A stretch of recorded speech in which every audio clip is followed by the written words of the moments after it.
വാതിൽക്കൽ നിൽക്കുന്ന ആളെയും തങ്ങളുടെ ബെഡ്റൂമിലേക്കും ഒരു ഞെട്ടലോടെ സ്വാതി മാറി മാറി നോക്കി. മോളെന്താ ഇങ്ങനെ പകച്ചു നോക്കുന്നത്? നീയെന്താ എന്നെ ആദ്യമായിട്ട് കാണുകയാണോ? ചോദിച്ചുകൊണ്ട് അകത്തേക്ക് കയറാനായി ഹരിദാസ് മുന്നോട്ടാഞ്ഞെങ്കിലും സ്വാതി വഴിമറഞ്ഞു നിൽക്കുന്നത് പോലെ അവിടെ തന്നെ നിന്നു. എന്താ, ഞാൻ അകത്തേക്ക് കയറേണ്ട എന്ന് കരുതിയിട്ടാണോ ഇങ്ങനെ തടഞ്ഞു നിൽക്കുന്നത്? അദ്ദേഹത്തിൻ്റെ ചോദ്യം കേട്ടാണ് അവൾ സ്വബോധത്തിലേക്ക് വന്നത്. അയ്യോ സോറി സാർ, ഞാൻ പെട്ടെന്നെന്തോ ആലോചിച്ച്. സാർ അകത്തേക്ക് കയറ്. അവൾ വിനയത്തോടെ പെട്ടെന്ന് നീങ്ങിക്കൊടുത്തു. സാറെന്താ പെട്ടെന്ന് രാവിലെ ഇങ്ങോട്ട്? ഇങ്ങനെയൊരു പതിവില്ലല്ലോ. ആമിയുടെ കാര്യങ്ങൾ അന്വേഷിക്കാനും അവളെ കാണാനും മറ്റുമായി ഹരിദാസ് ഇടയ്ക്കൊക്കെ അവിടെ വരാറുണ്ടെങ്കിലും ഇങ്ങനെ രാവിലെയുള്ള വരവ് അസാധാരണമാണ്. ഓ, ഞാൻ രാവിലെ തന്നെ വന്നതുകൊണ്ടാണല്ലേ മോളൊന്ന് പകച്ചത്. ഒരു 11 മണിയാകുമ്പോൾ രാധികയും ലതികയും കൂട്ടി ജോത്സനെ കാണാൻ പോണം. പിള്ളേരുടെ കാര്യങ്ങളൊക്കെ നോക്കണമല്ലോ. അപ്പോൾ പിന്നെ ഞാൻ കരുതി രാവിലെ തന്നെ വന്നൊന്ന് നോക്കാമെന്ന്. പ്രശ്നമൊന്നും ഉണ്ടാവില്ല എന്നറിയാം, എന്നാലും ഒരു സമാധാനത്തിന് വേണ്ടി വന്നതാണ് മോളെ. കൃഷിനെ ഞാൻ ഇന്നലെ രാത്രി തന്നെ വിളിച്ചിരുന്നു. ഉവ്വ് സാർ, കൃഷി ഇന്നലെ രാത്രി തന്നെ ഇവിടെ വന്നിരുന്നു. അവരാരെങ്കിലും ആമിയുടെ ഫോണിലോട്ടോ വിളിക്കുകയോ മറ്റോ ഉണ്ടായോ മോളെ? ഇല്ല സാർ, അവൾ 1-2 തവണ അമ്മയെ വിളിച്ചു നോക്കി. പക്ഷേ ആൻറ്റി ഫോൺ എടുത്തില്ല. പിന്നെ അവൾ വീട്ടുജോലിക്ക് വരുന്ന ആൻറ്റിയെ വിളിച്ചിരുന്നു. അവരും ആ സമയം അവിടെ ഉണ്ടായിരുന്നല്ലോ. എന്നിട്ട് അവരെന്താ മോളെ പറഞ്ഞത്? ആൻറ്റി അങ്ങനെ അവർക്കെതിരായി ഒന്നും സംസാരിക്കാത്തത് കൊണ്ട് വലുതായിട്ടൊന്നും അവർ ആൻറ്റിയോട് ദേഷ്യപ്പെട്ടിട്ടില്ല. പിന്നെ ആമി അവിടുന്ന് പോന്നതിന് ശേഷം അതിനുള്ള ഒരു അവസ്ഥയും അല്ലായിരുന്നു അവിടെ. നിയ ചേച്ചി ആകെ ദേഷ്യത്തിൽ പോയി വാതിലൊക്കെ കൊട്ടിയടച്ചു. അവരൊക്കെ പേടിച്ചു പോയി. ആ ഒരു ബഹളത്തിനിടയ്ക്ക് അവർ വേറെ പ്രശ്നമൊന്നും ഉണ്ടാക്കിയില്ല. ആമിമോളുടെ അമ്മയെക്കുറിച്ച് ആലോചിക്കുമ്പോൾ തന്നെയാ എനിക്കും ഒരു വിഷമം. നോക്കട്ടെ, കുറച്ച് കഴിയുമ്പോൾ അവരെ അവിടെ നിന്ന് കൊണ്ടുവരണം. എൻ്റെ മനസ്സിൽ ചില കണക്കുകൂട്ടലുകളൊക്കെ ഉണ്ട്. എല്ലാം വിചാരിച്ചതുപോലെ നടക്കുകയാണെങ്കിൽ ആമിമോളുടെ അമ്മയെ നമുക്ക് വേഗം കൂട്ടിക്കൊണ്ടുവരാം. സ്വാതി ഒന്ന് ചിരിച്ചു. പിന്നെ വേറൊരു കാര്യം കൂടി മോളോട് പറയാൻ ഇരിക്കുകയാണ് ഞാൻ. എന്താ സാർ? ആ, ഇതുതന്നെയാണ് പ്രശ്നം. ഇത്രയും നാളും ഞാൻ മോളോട് പറഞ്ഞിട്ടുണ്ട്, മോള് കേട്ടിട്ടില്ല, സാറെന്ന് വിളിക്കരുതെന്ന്. സ്വാതി ഒരു നാണത്തോടെ ചിരിച്ചു. പക്ഷേ ഇനി അത് പറ്റില്ല മോളെ. കാത്തു എൻ്റെ മാത്യുവിൻ്റെ മരുമകളാ.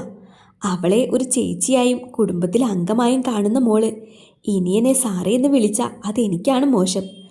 ആമിമോള് വിളിക്കുന്നത് പോലെ അച്ഛ എന്ന് വിളിച്ചാൽ മതി. അവളെപ്പോലെ തന്നെയാണ് മോളെ എനിക്കും.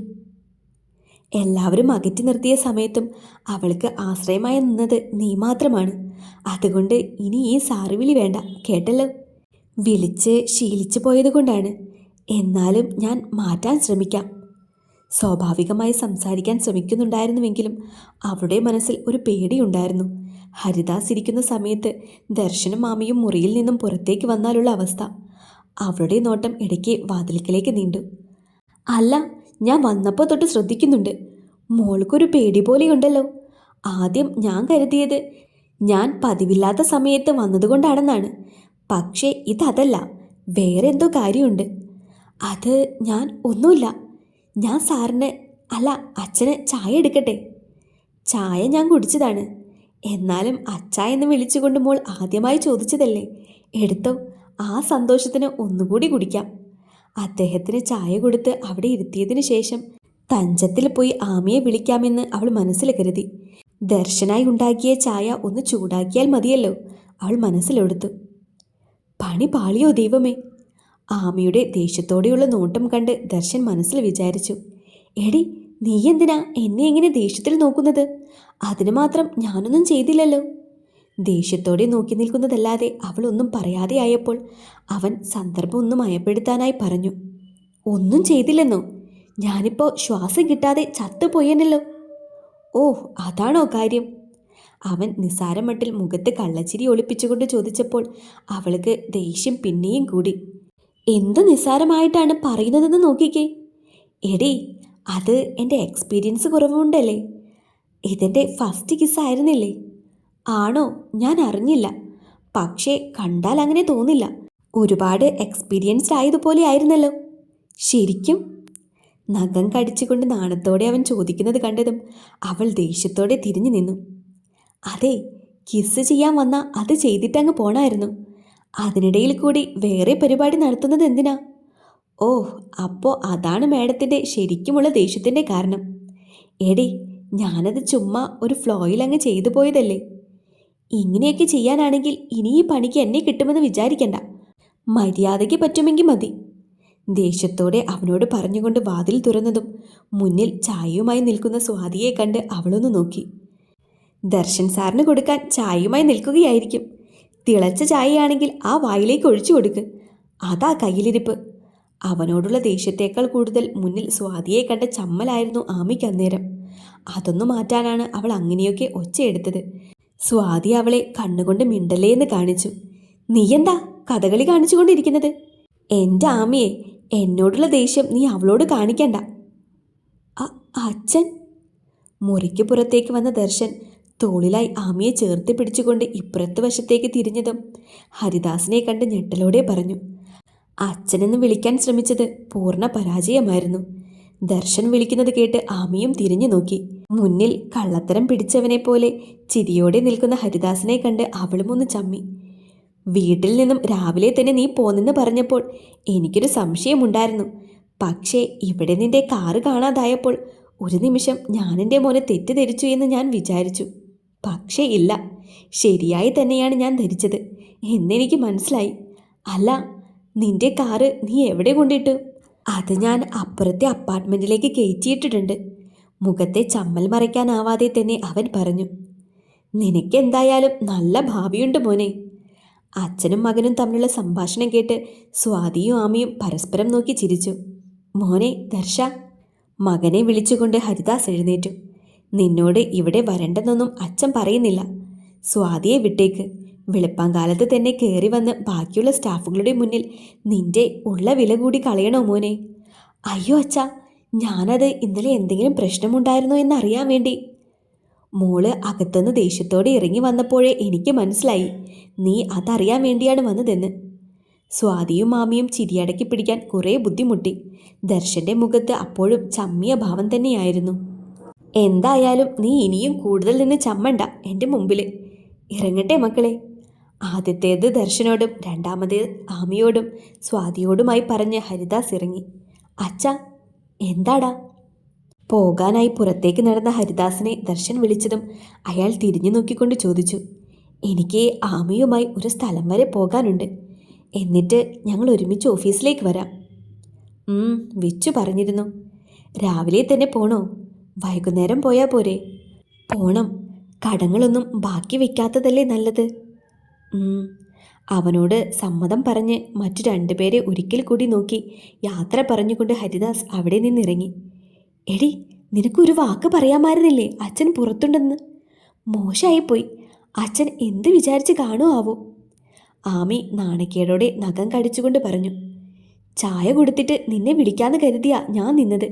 അപ്പോഴേക്കും രണ്ടും കൂടി ഇറങ്ങി വരുമെന്ന് എനിക്കറിയോ. Sorry sir. ദർശനെ നോക്കി തെറ്റ് ചെയ്തവളെ പോലെ ആമി പറഞ്ഞു. ഓ, അതിൻ്റെ ആവശ്യമൊന്നുമില്ല കൊച്ചേ. അച്ഛൻ പറഞ്ഞത് കേട്ടില്ലേ? വീട്ടിൽ എന്നെ കാണാതായപ്പോഴേ ഞാൻ ഇവിടെ ഉണ്ടാകുമെന്ന് അച്ഛൻ അറിയാമായിരുന്നെന്ന്. അച്ഛന് എന്നെപ്പറ്റി നല്ല മതിപ്പാ. ദർശൻ വലിയ കൂസലില്ലാതെ പറഞ്ഞു. ഇപ്പോൾ എന്നെ പറ്റിയുമായി. അവനിട്ടൊരു ഇടിവെച്ചു കൊടുത്തുകൊണ്ട് ആമി പറഞ്ഞു. ഷെടാ, ഞാൻ എൻ്റെ ഭാര്യയെ കാണാൻ വേണ്ടിയിട്ടല്ലേ വന്നത്. അതിലെന്താ ഇത്ര വലിയ തെറ്റ്?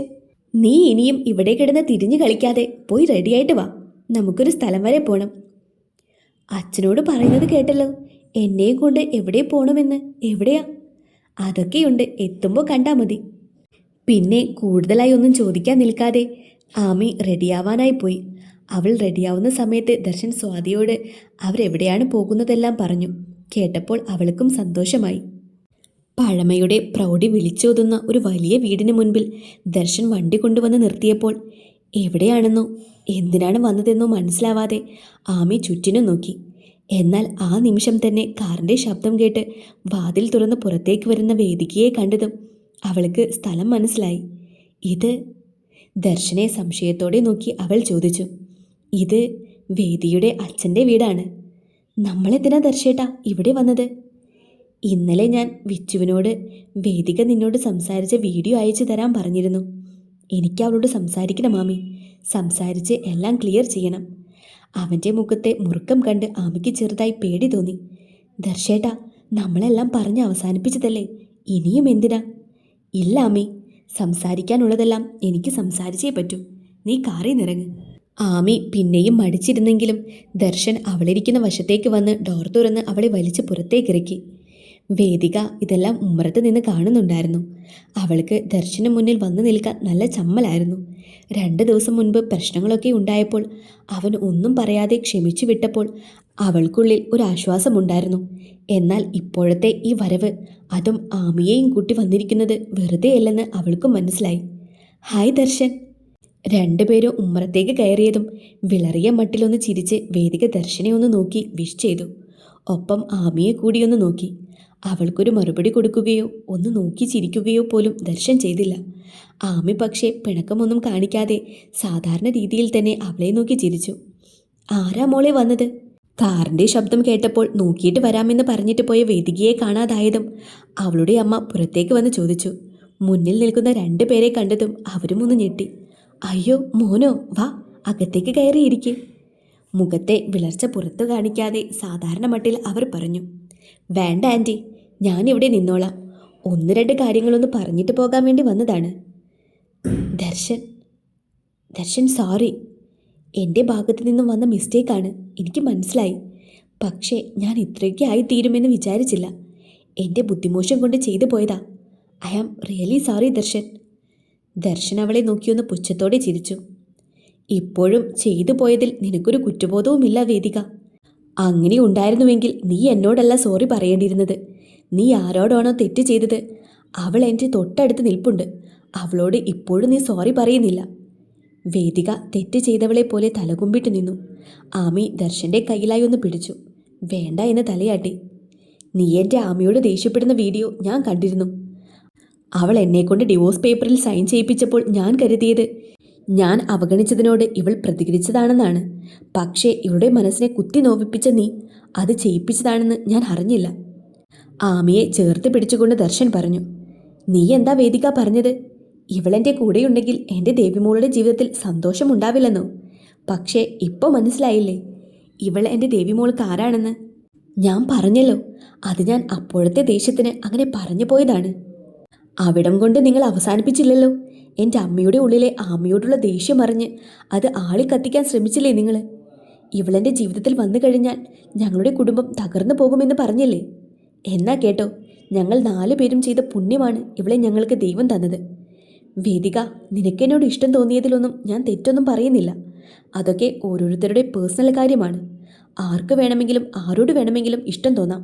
പക്ഷേ അത് നേടിയെടുക്കാൻ നീ ഉപയോഗിച്ച മാർഗം, അവിടെയാണ് നിനക്ക് തെറ്റിപ്പോയത്. ഞാൻ ഇവൾക്ക് സ്വന്തമാണെന്ന് അറിഞ്ഞ നിമിഷത്തിലെങ്കിലും നിനക്ക് പിന്മാറാമായിരുന്നു. പക്ഷേ നീ അത് ചെയ്തില്ല. നിനക്ക് നീ ആഗ്രഹിച്ചത് നേടിയെടുക്കണമായിരുന്നു. അതിനുവേണ്ടി ഞങ്ങളെ തമ്മിൽ തെറ്റിക്കാൻ നീ ശ്രമിച്ചു. പക്ഷേ കേട്ടോ, ഈ ജന്മത്തിലും ഇനി വരുന്ന ജന്മങ്ങളിലും ദർശൻ ആമിക്ക് മാത്രമായിരിക്കും സ്വന്തം. ആമിയെ തൻ്റെ നെഞ്ചോട് ചേർത്ത് നിർത്തി പറഞ്ഞതും സന്തോഷത്താൽ നിറഞ്ഞ കണ്ണുകളോടെ ആമി അവൻ്റെ നെഞ്ചിലായി തല ചാഴ്ച്ചു. വേദികയ്ക്കും അന്നേരം മനസ്സിലായി അവരുടെ ഇഷ്ടം അത്രത്തോളം ആഴമുള്ളതാണെന്ന്. ഞാൻ അത്ര വലിയ മാന്യനാണെന്നൊന്നും ഞാൻ പറയുന്നില്ല വേദിക. നിന്നോളം ഒരുപക്ഷെ നിന്നേക്കാൾ ഇവളോട് തെറ്റ് ചെയ്തവനാണ് ഞാൻ. താലി കെട്ടി ഒരു ദയവുമില്ലാതെ ഇവളെ അമ്പലനടയിൽ ഉപേക്ഷിച്ചു പോയവനാണ് ഞാൻ. ദർശൻ്റെ കണ്ണെല്ലാം നിറഞ്ഞൊഴുകി ശബ്ദം വിറച്ചു തുടങ്ങിയിരുന്നു. എൻ്റെ സാഹചര്യം അങ്ങനെയായിരുന്നു അന്ന്. ഉള്ളിലെ ഇഷ്ടം ഒന്ന് പുറത്ത് കാണിക്കാൻ പോലും എനിക്ക് പറയാൻ പറ്റാതെ അവൻ വിങ്ങുന്നത് കണ്ട് ആമി അവൻ്റെ വായ പൊത്തിപ്പിടിച്ചു. മതി ദർശേട്ടാ, മതി. എനിക്കറിയാം ഈ ഉള്ള നിറയെ എന്നോടുള്ള സ്നേഹമാണെന്ന്. അതെനിക്കറിയാം. ഇനി ഒന്നും പറയണ്ട. വേദികയുടെ കണ്ണും അന്നേരം നിറഞ്ഞൊഴുകി. അന്ന് ഹരിദാസ് അവളോട് അവരുടെ ജീവിതത്തിൽ സംഭവിച്ച കാര്യങ്ങളെല്ലാം തുറന്നു പറഞ്ഞ അന്ന് അവൾക്ക് ആമിയോട് തോന്നിയ സിമ്പതിയും സ്നേഹവും ഇന്നേരം അവളോട് തോന്നി. ഒപ്പം ചെയ്തു പോയ പ്രവൃത്തിയിൽ കുറ്റബോധവും. ദർശനൊന്ന് നെഞ്ചിൽ കൈവച്ച് അവൻ്റെ ശ്വാസം ക്രമീകരിക്കാൻ ശ്രമിച്ചു. ഇവളോട് ചെയ്ത തെറ്റ് ഞാൻ ക്ഷമിച്ചേനെ. പക്ഷേ ആൻറ്റി, നിങ്ങൾ എൻ്റെ കല്ലുമോളോട് ചെയ്ത തെറ്റ്, അതൊരിക്കലും ഞങ്ങൾ ആരും പൊറുക്കില്ല നിങ്ങളോട്. ഞങ്ങളുടെ എല്ലാവരുടെയും നെഞ്ചിലെ താരാട്ട് കേട്ട് വളർന്നവളാണ് അവൾ. ആ അവളെയാണ് നിങ്ങൾ ഒരു വേലക്കാരിയായി, അതും ഞങ്ങളുടെ വീട്ടിൽ വെച്ച് തന്നെ. മോശമായി പോയി ആൻറ്റി അത്. പ്രായത്തിന് ഞാൻ നിങ്ങൾക്ക് നൽകുന്ന ബഹുമാനം, അതുകൊണ്ട് മാത്രം ഞാൻ നിങ്ങളെ തല്ലുന്നില്ല. പക്ഷേ ആ തെറ്റിന് എൻ്റെ വീട്ടിൽ ആരും നിങ്ങളോട് പൊറുക്കുമെന്ന് കരുതണ്ട. വേദികയുടെ അമ്മയും ചെയ്തു പോയ തെറ്റിന് തലതാഴ്ത്തി നിന്നു. ക്ഷമിച്ചു വിട്ടതായിരുന്നു ഞാൻ എല്ലാത്തിനും. പക്ഷേ ഇന്നലെ വീഡിയോ വിച്ചു എനിക്ക് അയച്ചു തന്നപ്പോൾ എൻ്റെ പിടിവിട്ടു പോയി. ഇത്രയെങ്കിലും ഒന്ന് സംസാരിക്കണമെന്ന് തോന്നി. അതുകൊണ്ട് വേദനിപ്പിച്ചെങ്കിൽ സോറി. ആമിയെ ചേർത്ത് പിടിച്ചുകൊണ്ട് തന്നെ അവൻ തിരിഞ്ഞു നടന്നു. ആമി, വേദിക വിളിച്ചതും രണ്ടുപേരും ഒന്നിച്ച് തിരിഞ്ഞു നോക്കി. എന്നോട് ക്ഷമിക്കണം. ഞാൻ അറിയാതെ. ദർശനോട് എനിക്ക് തോന്നിയ ഇഷ്ടം, സ്വന്തമാക്കണമെന്നുള്ള എൻ്റെ വാശി എല്ലാം കൂടിയായപ്പോൾ ഞാൻ ചെയ്തു പോയതാ. മാപ്പ് തരുമോ എനിക്ക്? ആഗ്രഹിച്ചതെല്ലാം ഇന്നോളം കിട്ടിയിട്ടുണ്ട്. അപ്പോൾ ആദ്യമായിട്ട് ഒന്ന് കിട്ടിയില്ല എന്നറിഞ്ഞപ്പോൾ എൻ്റെ നില തെറ്റിപ്പോയി. സോറി. ആമയുടെ കയ്യിൽ പിടിച്ച വേദിക അവളോട് മാപ്പ് പറഞ്ഞു. ആമയ്ക്കും അന്നേരം അവളോട് പാവം തോന്നി. അത്രയും നാളുണ്ടായ ദേഷ്യമെല്ലാം അലിഞ്ഞുപോയി. അവൾ വേദികയുടെ കയ്യിൽ കോർത്ത് പിടിച്ചൊന്ന് ചിരിച്ചു. എനിക്ക് ഒരു ദേഷ്യവുമില്ല വേദികയോട്. തനിക്ക് മനസ്സിൽ തോന്നിയത് താൻ പറഞ്ഞു. പക്ഷേ ഞാൻ ഇങ്ങനെയൊക്കെ ചെയ്യുമെന്ന് താൻ കരുതി കാണില്ലല്ലോ. പോട്ടെ, തെറ്റ് ചെയ്യാത്തതായി ആരാണുള്ളത്? എനിക്ക് മാത്രമല്ല, ദർശേട്ടനും തന്നോട് പിണക്കൊന്നുമില്ല. ഇപ്പോൾ പറഞ്ഞതൊന്നും കാര്യമാക്കണ്ട. കല്യാണത്തിന് ഞങ്ങൾ വിളിക്കും, വരണം. വരട്ടെ, അവൾ വേദികയെയും അമ്മയെയും നോക്കി പറഞ്ഞു. അവർ രണ്ടുപേരും തലയാട്ടി. വൈകുന്നേരം ഡാനിയുടെ വീട്ടിൽ ടെറസിൻ്റെ ഭാഗത്തായുള്ള പൂന്തോട്ടത്തിൽ ചെടികളൊക്കെ ഒന്ന് ശരിയാക്കുകയായിരുന്നു ദേവി. ദേവി മോളെ, രാധിക വിളിക്കുന്നത് കേട്ട് അവളൊന്ന് തിരിഞ്ഞു നോക്കി. മുന്നിൽ നിൽക്കുന്ന രാധികയെയും അവർക്കടുത്തായി നിൽക്കുന്ന വിച്ചുവിനെയും കണ്ട് അവളൊന്ന് ഞെട്ടി. നിന്റെ ഫോൺ എവിടെയാ മോളെ? വിച്ചു ഒരുപാട് പ്രാവശ്യം വിളിച്ചല്ലോ, മോളെന്താ ഫോൺ എടുക്കാഞ്ഞത്? അത് എൻ്റെ ഫോൺ, അത് കാണുന്നില്ല അമ്മേ. കാണുന്നില്ലേ? അത് ഞാൻ രാവിലെ ഭക്ഷണം കഴിക്കാനിരുന്നപ്പോൾ എവിടെയോ വെച്ചതാ, പിന്നെ നോക്കിയിട്ട് കിട്ടിയില്ല. അവൾ അവനിലേക്ക് നോട്ടം എത്തിക്കാതെ എങ്ങനെയൊക്കെ പറഞ്ഞൊപ്പിച്ചു. എന്നാ പിന്നെ നിനക്കത് എൻ്റെ ഫോണിൽ നിന്നും മോനെയൊന്നും വിളിച്ച് പറയായിരുന്നില്ലേ? മോൻ കുറേ നേരമായി നിന്നെ വിളിക്കുന്നു. നീയെന്തോ സാധനം എടുത്തു കൊടുക്കാന്ന് പറഞ്ഞിരുന്നില്ലേ? അതിനു വേണ്ടിയാ വന്നത്. അതങ്ങ് എടുത്തു കൊടുത്തേക്ക് മോളെ. അവൾ അമ്മയെ നോക്കിയൊന്ന് തലയാട്ടി. നീ ഇവിടെയുണ്ടെന്ന് പറഞ്ഞപ്പോൾ മോൻ കൂടി ഇങ്ങോട്ട് പോന്നു. എന്തായാലും രണ്ടുപേരും കൂടി വീട്ടിലേക്ക് വാ, ഞാൻ ചായ എടുത്ത് വെക്കാം. വിച്ചുവിനോട് കൂടിയായി പറഞ്ഞുകൊണ്ട് രാധിക താഴേക്ക് പോയി. ദേവിയാണെങ്കിൽ അവനെ നോക്കാനും പറ്റുന്നില്ല, താഴേക്ക് പോകാനും പറ്റാത്ത അവസ്ഥ. ഇവിടുത്തെ തോട്ടവും നോക്കുന്നത് കൊച്ചു തന്നെയാണോ? അവൾ ഒന്നും മിണ്ടാതെ നിൽക്കുന്നത് കണ്ട് ഒരു കള്ളച്ചിരിയോടെ അവൻ ചോദിച്ചു. അത് പിന്നെ കുറച്ച് ചെടി പിടിപ്പിച്ചു തരാമെന്ന് ഞാൻ പറഞ്ഞിരുന്നു. ഇന്നാ സമയം കിട്ടിയത്. ഓഹ്, ഞാൻ കരുതി എൻ്റെ കൊച്ചാവും ഈ ഏരിയയിലെ പൂന്തോട്ടങ്ങൾ മുഴുവൻ നോക്കുന്നതെന്ന്. അവൻ കളിയാക്കി പറഞ്ഞതാണെന്ന് മുഖഭാവത്തിൽ നിന്നും തന്നെ അവൾക്ക് വ്യക്തമായി. പിന്നെ മുന്നിലേക്ക് നടന്നു വന്ന അവൾക്ക് പിന്നിലായി വന്നു നിന്നുകൊണ്ട് അവൻ തുടർന്നു. അമ്മ പറഞ്ഞത് കേട്ടായിരുന്നോ? എന്ത്? എനിക്ക് വേണ്ടത് എന്താന്ന് വെച്ചാൽ തരാൻ അമ്മ പറഞ്ഞത് കേട്ടില്ലായിരുന്നോ കൊച്ചേ? അവളുടെ വലതുവശത്തെ തോളിലായി താടി വെച്ചുകൊണ്ട് അവൻ പറഞ്ഞു. ആ ചോദ്യവും പ്രവൃത്തിയും കൂടി ഒന്നിച്ചായപ്പോൾ അവൾ കണ്ണുമിഴിച്ച് അവനെ നോക്കി. ഫോൺ കാണാതായതൊന്നുമല്ലെന്ന് എനിക്കറിയാം. എന്നെ പേടിച്ച് ഒളിച്ചു വെച്ചതല്ലേ. ഇനിയും എന്നെ ഇങ്ങനെ കളിപ്പിക്കാതെ അതിങ്ങ് തന്നേക്ക് കൊച്ചേ. ദേവിയുടെ മുഖം നാണത്താൽ ചുവന്നു. അതോ ഇനി തരാൻ മടിയാണെങ്കിൽ ഞാനങ്ങ് എടുത്തോളാം. തല കുമ്പിട്ട് കണ്ണുകൊണ്ട് മാത്രം അവൾ അവനെ നോക്കി. ആ നോട്ടത്തിൽ അവളുടെ സമ്മതം കൂടി ഉണ്ടെന്ന് അവന് മനസ്സിലായി. അവൻ തൻ്റെ രണ്ട് കൈയാൽ അവളുടെ കവളിൽ ചേർത്ത് പിടിച്ച് അവളെ തനിക്ക് നേർക്ക് നിർത്തി. സത്യത്തിൽ എനിക്കിപ്പോൾ അമ്പിയോടുള്ള ദേഷ്യമെല്ലാം പോയി. ഒരുപാട് ഇഷ്ടം തോന്നുക. അവൾ സംശയത്തോടെ അവനെ നോക്കി. തന്നെ ഒരുപാട് വിഷമിപ്പിച്ചെങ്കിലും അവൻ അങ്ങനെയൊക്കെ ചെയ്തതുകൊണ്ടല്ലേ കൊച്ചിനെ ഇപ്പോൾ എനിക്ക് കിട്ടിയത്. ഇല്ലെങ്കിലോ അന്ന് വർഷ പറഞ്ഞതുപോലെ പഠിപ്പിക്കുന്ന സാറോ അല്ലെങ്കിൽ അതിനേക്കാൾ മിടുക്കന്മാരായ ആരെങ്കിലോ കെട്ടിക്കൊണ്ടു പോകുമായിരുന്നില്ലേ? ഇതിപ്പോൾ എനിക്കായി കാത്തുവെച്ചതുപോലെ ആയില്ലേ? എന്നെ അത്രയ്ക്ക് ഇഷ്ടമാണോ? നിറഞ്ഞ കണ്ണുകൾ അടച്ചു പിടിച്ച് വിറയ്ക്കുന്ന ചുണ്ടുകളോടെ അവൾ ചോദിച്ചു. അവളുടെ നെറ്റിയിലായി അവനൊന്ന് അമർത്തി ചുംബിച്ചു. ഒത്തിരി. അവൾ പ്രണയാർദ്രമായി അവനെ നോക്കി. അവൻ ആ നിറഞ്ഞ കണ്ണുകളിലും കവിളികളിലുമെല്ലാം മാറി മാറി ചുംബിച്ചു. ഏതോ ഒരു നിമിഷം സ്വയം അറിയാതെ അവൻ അവളുടെ അധരങ്ങളെയും കവർന്നു. ദേവിയും വിച്ചുവും സ്റ്റെയർ ഇറങ്ങി വരുമ്പോൾ ഡാനി ഡൈനിങ് ടേബിളിൽ ഇരുന്ന് കോഫി കുടിക്കുന്നുണ്ടായിരുന്നു. അവർ വരുന്നത് അവൻ ശ്രദ്ധിച്ചില്ല. ആ മോനെ, കോഫി ഇവിടുന്നാകാമെന്നാ മേരി പറഞ്ഞത്. നിങ്ങളിരിക്കെ, ഞാൻ കോഫി എടുത്തിട്ട് വരാം. ഡാനിക്ക് കഴിക്കാനുള്ളതുമായി അവിടേക്ക് വന്ന രാധിക അവരെ കണ്ടു പറഞ്ഞു. എന്തിനാ ദേവി മോളെ വിച്ചുവിനെ കൊണ്ട് പണിയെടുപ്പിച്ചത്? നാളെ ചെയ്താൽ പോരായിരുന്നില്ലേ ബാക്കി? രാധിക പറയുന്നത് കേട്ട് അവർക്കുമുള്ള കോഫിയുമായി അവിടേക്ക് വന്നുകൊണ്ട് മേരി ചോദിച്ചു. ദേവിയും വിച്ചുവും കാര്യം മനസ്സിലാവാതെ പരസ്പരം നോക്കി. ഈ പെണ്ണിന് ചെടിയെന്ന് പറഞ്ഞാൽ ഭ്രാന്താണ് മോനെ. അതിനിപ്പോ എന്താ ആൻറ്റി ഉണ്ടായത്? വിച്ചു എന്നിട്ടും കാര്യം മനസ്സിലാവാതെ ചോദിച്ചു. അത് കൊള്ളാം, നിങ്ങളെ വിളിക്കാൻ പോയ ഇവൻ വന്ന് പറഞ്ഞപ്പോഴല്ലേ ഞങ്ങൾ കാര്യം അറിയുന്നത്. എന്ത് കാര്യം? രണ്ടും കൂടി ചെടി നടുന്ന പണിയിലാണെന്ന്. അവൾ പറയുന്നത് കേട്ട് നീയൊന്നും ചെയ്യാൻ നിൽക്കേണ്ട വിച്ചു, പിന്നെ അതിനെ നേരം കാണൂ. സാധാരണ പോലെ പറഞ്ഞുകൊണ്ട് അവരെ ഒന്നുകൂടി ചായ കുടിക്കാൻ ക്ഷണിച്ച് രാധികയും ഡൈനിങ് ടേബിളിലേക്കായിരുന്നു. ഡാനി മുകളിലേക്ക് തങ്ങളെ വിളിക്കാൻ വന്നിരുന്നു. ദേവിക്കുള്ളിൽ കൂടി ഒരു മിന്നൽ പിണർ പാഞ്ഞതുപോലെ തോന്നി. ദേവിയും വിച്ചുവും പരസ്പരം ഞെട്ടലോടെ ഒന്ന് നോക്കി. വിച്ച് തിരിഞ്ഞ് ഡാനിയെ നോക്കി. അവൻ്റെ മുഖത്തൊരു കള്ളച്ചിരി അന്നേരം അവൻ കണ്ടു. ഡാനി സാവകാശം എഴുന്നേറ്റ് ചായയുമായി വിച്ചുവിൻ്റെ അരികിലേക്ക് നിന്നു. രാധികാൻറ്റി, ജോൾസിനെ കാണാൻ പോയിട്ട് എന്ത് പറഞ്ഞു?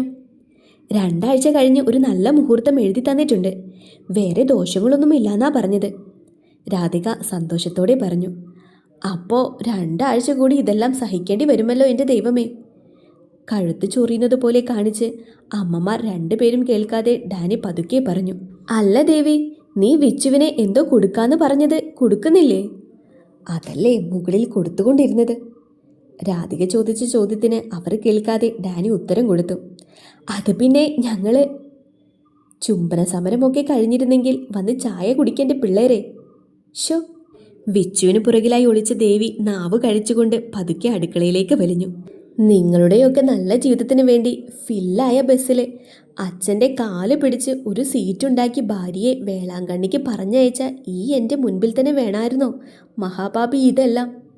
അതിന് ഡാനി ചേട്ടൻ അങ്ങോട്ടേക്ക് വരുമെന്ന് എനിക്കറിയില്ലായിരുന്നല്ലോ. ചമ്മലോടെ വിച്ച് പറഞ്ഞു.